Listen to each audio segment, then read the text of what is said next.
Hey guys, Rafi here from the Endgame Investor. You can find me under the pen name Austrolib on Seeking Alpha. Here I want to simplify a lot of stuff into two very basic concepts: supply and demand.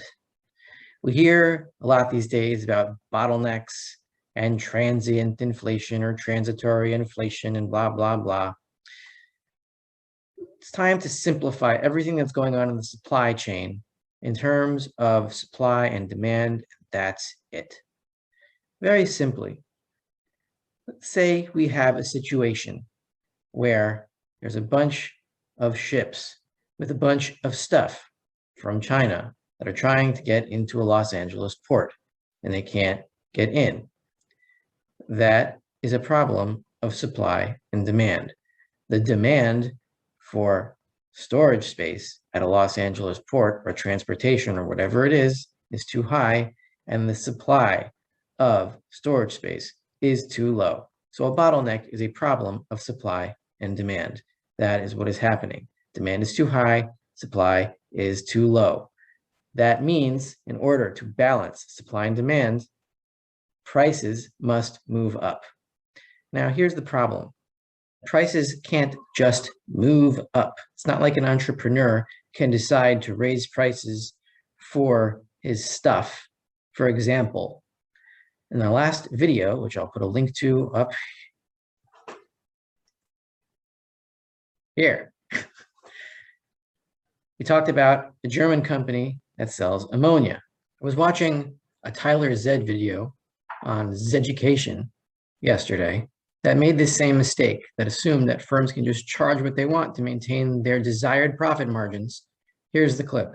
As you increase the costs for companies, you increase their taxes, they're not going to make as much money. So in turn, basics of the market, they will raise their prices for consumers to offset those expenses, to offset those taxes.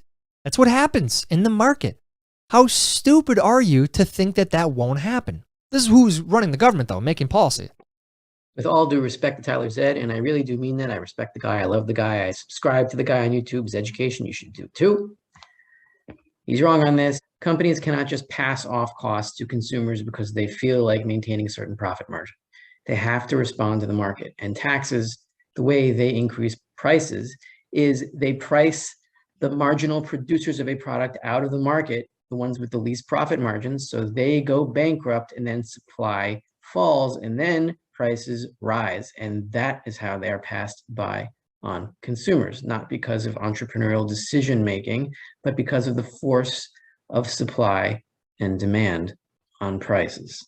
So firms don't change prices, supply and demand changes prices. When supply goes down, prices go up, but that takes time to filter through. And until it does, you will have shortages.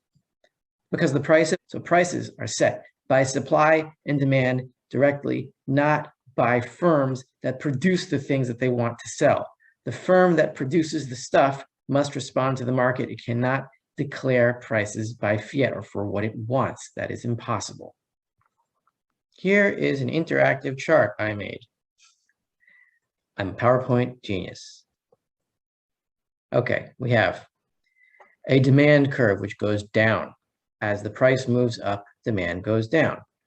As the price moves up, meaning on the x-axis to the right here, as it moves higher, supply will go up, because as price moves higher, more entrepreneurs, more businesses want to supply that good to lock in those revenues. As price goes up, demand goes down because less people want to buy it at a higher price. So the market clearing price is in the middle here, where supply meets demand, where the stuff demanded equals the stuff supplied, and the market clears. There is no shortage, there is no surplus. A shortage is when demand here is higher than supply down here, and you have this space where you have more people that are willing to buy stuff than actually exists, and that is a shortage. The opposite, you have a surplus, where the supply is too high and demand is too low, and you have too much stuff and not enough demand for it, and the price must go lower to clear that market.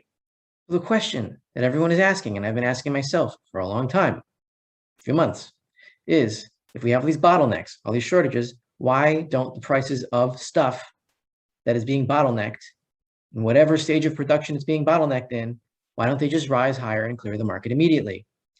The answer is that the structure of production, the global economy, is very, very layered. There's a lot of stages of production, and there is no conspiracy between firms to raise prices in order to clear markets. It's not like anyone involved in the structure of production consciously follows an economic law and says, oh, economic law says we have to raise prices, so let's raise prices. Here is an example from a company called Augustin Farms, which produces SHTF foodstuffs for people who are hoarding and preppers and that sort of thing. And the demand for this stuff has risen substantially. So a letter from Augustin Farms, October 7th, that has been circulating. Dear valued customer, the lasting effect of COVID-19 has translated into global raw material shortages and caused substantial delays in our procurement and production processes. Regrettably, BCG cannot fulfill your orders on time. Therefore, this letter communicates our decision to suspend business for the next 90 days, effective immediately. During these 90 days, we will secure and stockpile raw materials and take measures to accelerate our round-the-clock production output. Essentially, Augustin Farms is cutting supply for 90 days by stopping production for 90 days. And that is going to bring supply of these goods down, and that is going to force the prices up to try to get them back up to the market clearing point. Now I'll try to explain how an economy grows through production and how it shrinks through inflation in 2 slides. This, I hope, will help explain exactly what's going on and all these bottlenecks and all the destruction of production that is happening because of the hyperinflation that is already occurring. Here's how an economy grows, very simply through supply and demand. First of all, producers don't consciously follow economic law and say, demand is up, let's raise prices. It's not something where people come together in a company and say, well, demand is such and such, let's raise prices. All they're trying to do is maximize their revenue point at their given cost point and keep their competition in mind so they can make as much profit as possible. Step 2. Rather, what happens is that demand rises when people have more purchasing power because they worked to produce more stuff. This is in a world where money is not printed, it is backed 100% by real money, gold and silver. When people produce more stuff, producers can meet that higher demand because costs are down due to the higher productivity coming from that demand itself. Step 3, producers become more efficient as costs go down because of higher productivity, allowing these producers to produce more stuff, causing prices to fall and more people to consume. People become richer and economy grows. Therefore, from that process, a new lower market clearing price emerges on its own. Society gets richer. Here's what is happening now. How an economy dies. Inflation. Producers don't consciously follow economic law and say, demand is up, let's raise prices. Same thing as before. Rather, in an inflationary economy, demand rises above supply because people have more money substitutes without producing any more stuff. Producers try to meet that demand, but they can't because of rising costs in money substitute terms. If they try to meet the demand, they will meet it at a loss to themselves. They will hurt themselves, therefore they will not do that. What happens then? Marginal producers, the ones that are least efficient, go bankrupt, forcing supply to fall, which then forces prices up to try to meet the market clearing level. If the prices cannot rise to market clearing levels, shortages will persist and supply will fall further as the next line of producers go bankrupt and so on. So if the price cannot rise fast enough, faster than the money substitute is losing value, you will keep getting lower and lower production until the entire world starves. Now here is an interesting observation. Why inflation, regular inflation? And I understand that inflation is the inflation of the money supply. I'm talking about rising prices here. Why inflation in terms of rising prices seems to work, but hyperinflation obviously destroys. Here's the thing. Inflation is a game of chicken between production and theft.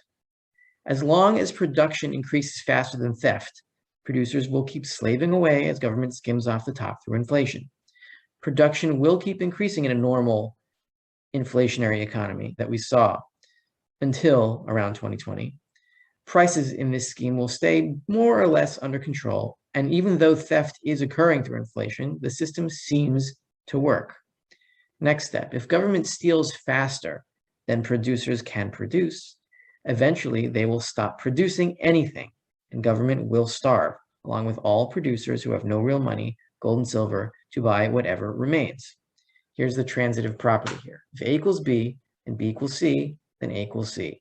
Therefore, if inflation is a tax and taxes are theft, and theft stops production, high inflation must stop production, leading to even higher prices. If taxes are too high, and we all know this, people will stop producing. If inflation is too high and inflation is a tax, people stop producing as well, forcing prices even higher until the money substitute is completely dead. So if you want to ask, how is it that people holding gold and silver will become so rich in real terms in this process? It's because everyone without it will not be able to buy anything, and real money will have to circulate. So any production that is left will have to be traded for real money so that inflation can stop from the ground up.